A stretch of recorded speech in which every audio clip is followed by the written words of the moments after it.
who finds himself in a raging 9,000 crore loan default scam. Welcome on Figuring Out, sir. Why are you doing this after 9 years? In India, public opinion is very quickly formed and influenced by the media. चोर पैसा लूट के भाग गया. क्या पैसा? क्या लूट? Hi, I'm Vijay Mallya. It's not just huge. It is phenomenal. Nothing else comes close. Kingfisher is a class apart. Vijay Mallya, please. Going to be there amongst the best airlines in the world. What went wrong? So I went to Shri Pranab Mukherjee, then Finance Minister of India. I have to downsize this airline. I was told not to downsize Kingfisher at that time. You continue, banks will support you. That is how it all started. Kingfisher Airlines has been forced to suspend all of its flights. Kingfisher Airlines has been struggling.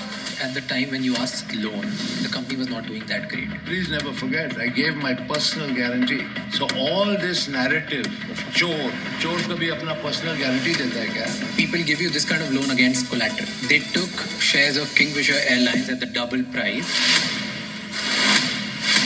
There's again a statement that your international employees were getting paid, Indian employees were not. The company in India had no money. With UB's money of 260 crores with the bank under the control of the government of Karnataka. Court said no.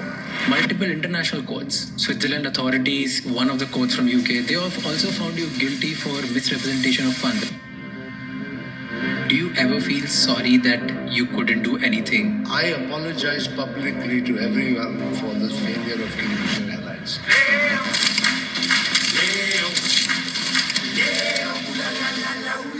Here's what pissed people off. That in your private life you were enjoying. You had a grand birthday party, your 60th birthday party. Do you think you shouldn't have done that party?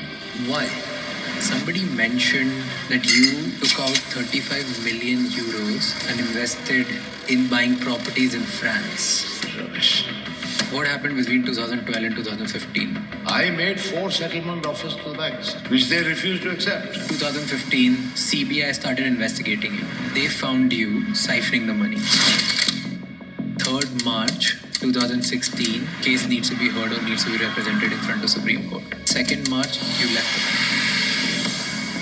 On 15th April, your suspension came for your passport. And 24th April was the revocation. Why didn't you reply? I'd like to show you something. Here is What is the biggest challenge of doing business in India? government. It's in the Indian DNA. But how did you manage that before? Would there ever be exchange under the table as well? I'm not going to confirm or deny that because I leave it to your imagination. How do you make money now? Do you feel restricted now? What's your biggest fear now? Or are you prepared for the worst? Have you ever imagined yourself actually going to jail? Would you be willing to return to country if you're assured fair If trial? I am assured, absolutely, I will think about it seriously. But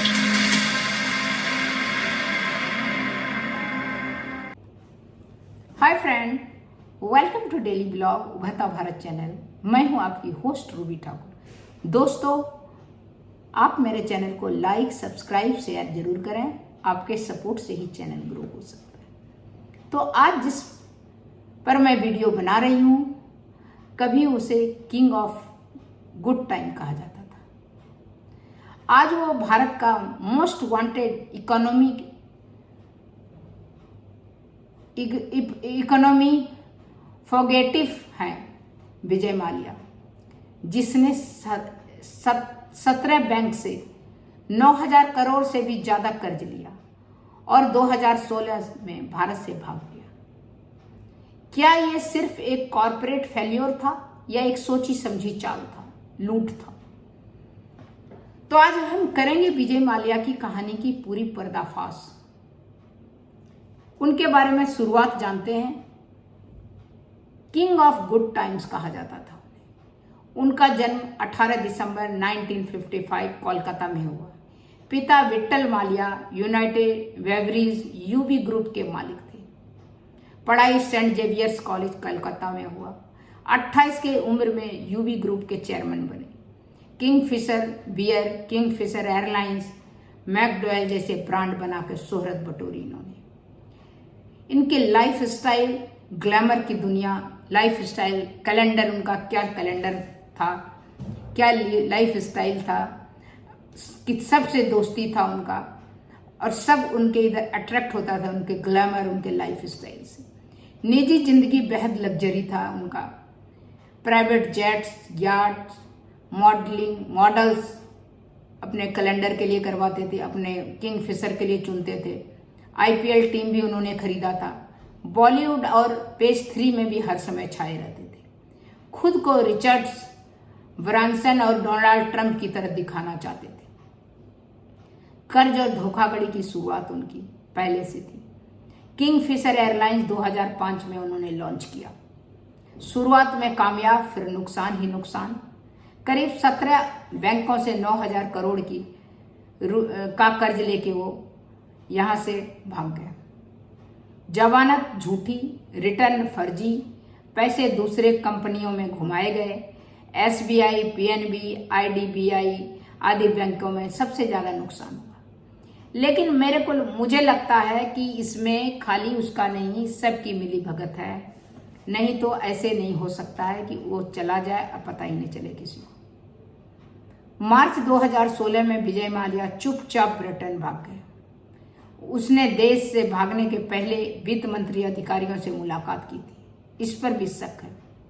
2016 में ED ने उन पर money laundering का case दर्ज किया। 2018 में विजय माल्या को भगोड़ा आर्थिक अपराधी घोषित किया। माल्या यूके लंदन में शरण, और भारत की कोशिश है कि माल्या भारत आए। माल्या ने यूके में पॉलिटिकल शरण मांगी। भारत ने प्रत्यार्पण की मांग की।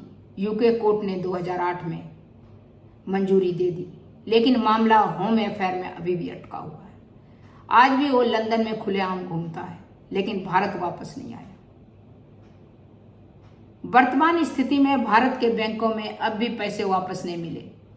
उसने कुछ एसेट्स बेच के कुछ पैसा चुकाने की बात की, लेकिन वो काफ़ी नहीं था।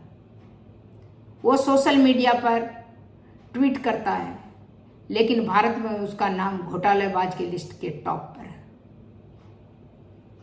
तो विजय माल्या जैसा कोई भी अगर बिजनेसमैन अगर लोन लेता है तो बैंक को भी समझदारी से उसको लोन देना चाहिए। अगर वो इतना पैसा लेके भाग जाता है तो आर्थिक नुकसान भारत का हुआ। अब भारत बहुत विशाल पॉपुलेशन वाला देश है। यहाँ पर हर किसी को खाने तक का मुश्किल पड़ता है, कुछ आदमी को, जो पॉपुलेशन के कुछ स्तर को। तो ये जो भारत के ऊपर बहुत बड़ा भारी है, हमारे देश के ऊपर 9,000 करोड़ का नुकसान, जो हर भारत के जनता का वो पैसा है। तो बैंक को भी सोच समझ के उसको देना था। तो तब तक दोस्तों इतना ही। फिर मिलती हूँ अगले कुछ न्यू पर्सनैलिटी या न्यू कंटेंट या न्यू टॉपिक को लेकर। तब तक के लिए नमस्कार।